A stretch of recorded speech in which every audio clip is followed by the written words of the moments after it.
Historical methods of punishment and justice. Throughout history, every society has confronted the fundamental question of how to assess transgression and administer justice. Although responses have differed significantly across different eras and regions, systems of punishment and justice more accurately reflect a civilization's values, concerns, and power dynamics than nearly any other institution.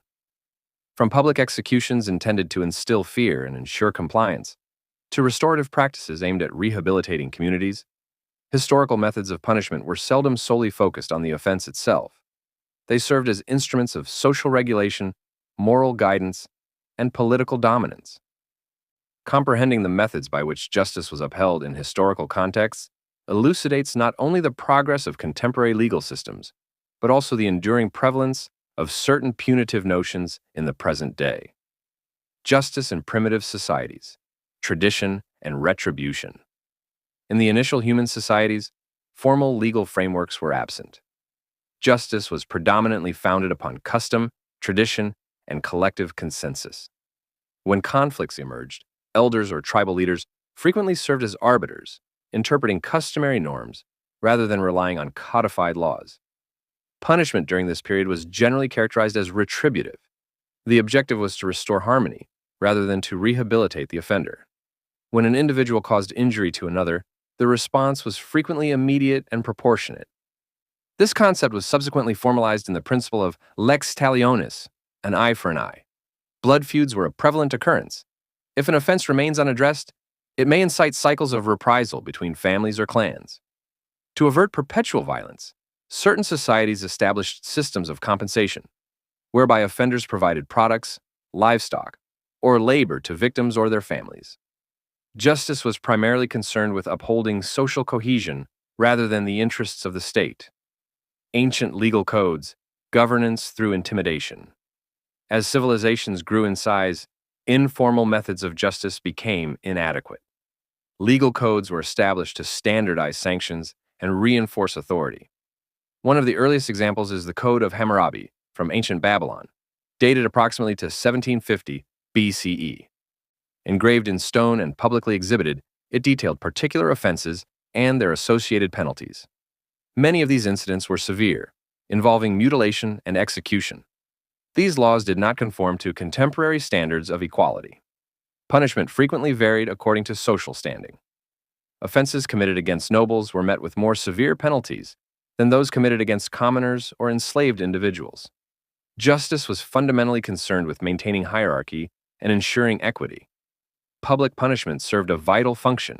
Executions, floggings, and mutilations were carried out publicly to serve as a deterrent to others. The visibility of punishment was deliberate. It served to reinforce to the populace the repercussions of disobedience. Ancient Greece and Rome, legal systems, citizenship, and authority.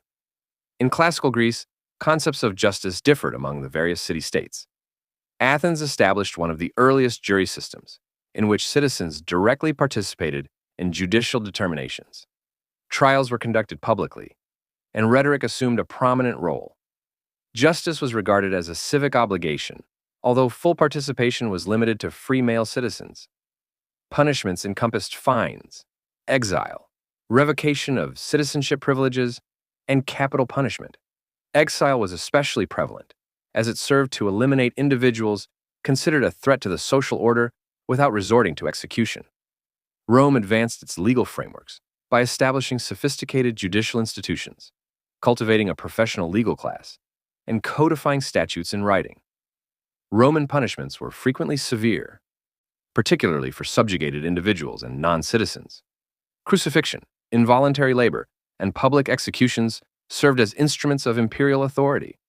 Roman justice emphasized deterrence and authority. Punishment fortified the authority of the state and upheld the dominance of Roman law throughout various regions. Medieval justice, religion, feudal society, and dread. During the medieval era, the administration of justice was disjointed. Authority was distributed among monarchs, nobility, local tribunals, and religious establishments. Legal regulations differed significantly, based on jurisdiction and status. Trial by ordeal was among the most notorious practices of medieval justice. The accused may be compelled to carry a heated iron, immerse their hand in boiling water, or be submerged in water. Survival or the absence of injury was regarded as a sign of divine judgment. Punishments were frequently severe and conducted publicly. Stocks and pillories subjected offenders to public humiliation. Whipping and branding inflicted permanent physical marks on criminals. Methods of execution encompassed hanging, decapitation, and burning. The church served a significant function, especially in matters related to moral offenses.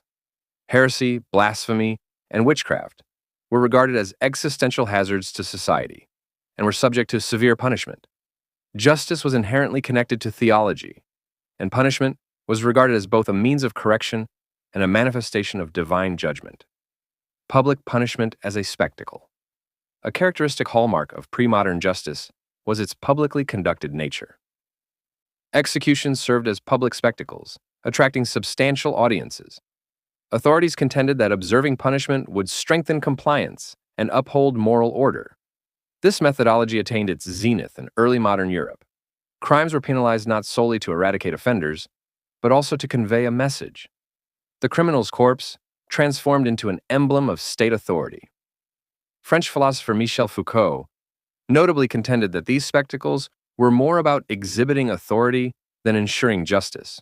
The agony inflicted was deliberate and symbolic.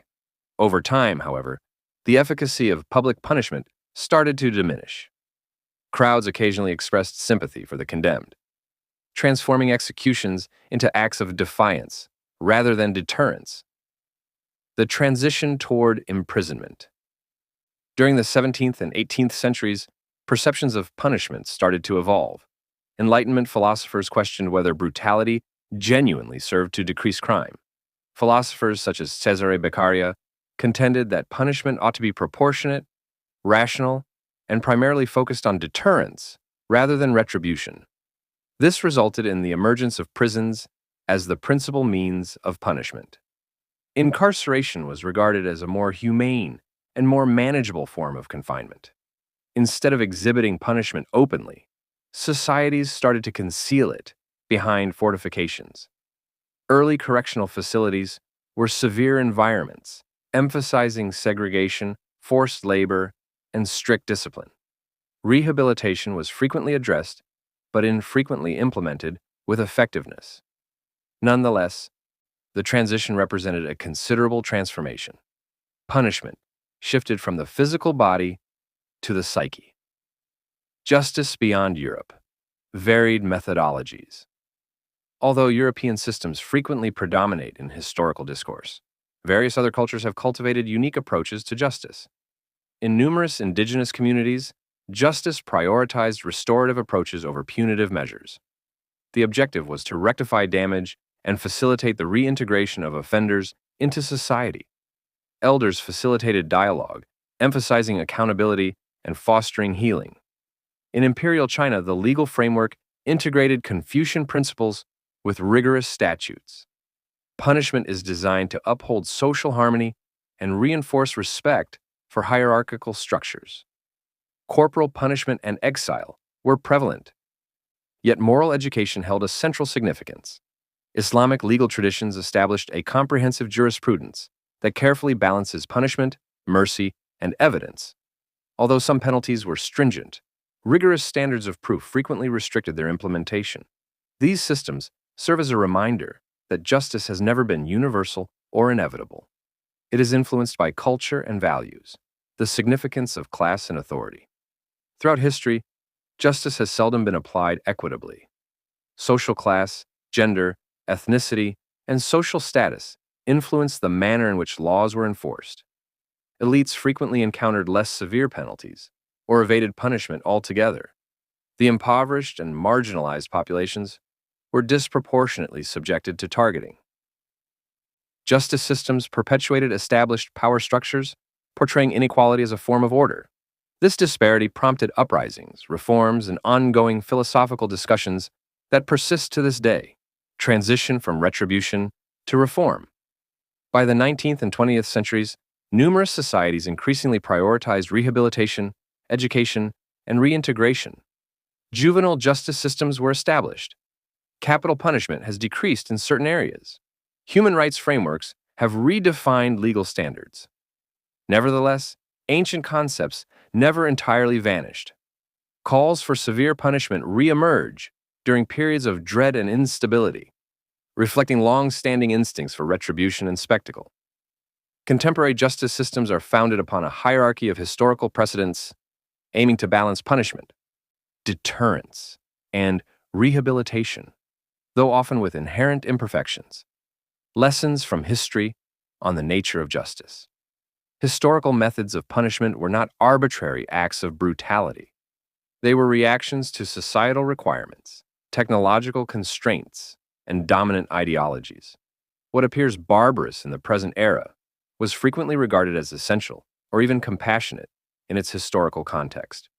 Comprehending this does not justify previous acts of savagery, but it clarifies the progression of justice and elucidates why discussions regarding punishment continue to be unsettled. Justice is an ever-evolving concept. It indicates the individuals or groups in authority, the societal concerns, and the most esteemed core values. From blood feuds to incarceration, from public executions to restorative justice, historical methods of punishment illustrate humanity's persistent effort to reconcile order, morality, and compassion. Each historical period regarded its own system as justified and ultimately unavoidable. Reflecting on the past enables us to scrutinize our current assumptions regarding justice and to acknowledge that future generations may evaluate us with equal rigor. History reminds us that the manner in which we administer punishment reflects as much about our values as the offenses we condemn. If you found this exploration of historical justice and punishment insightful, like this article, subscribe for more long-form history content and leave a comment with a topic or era you'd like examined next.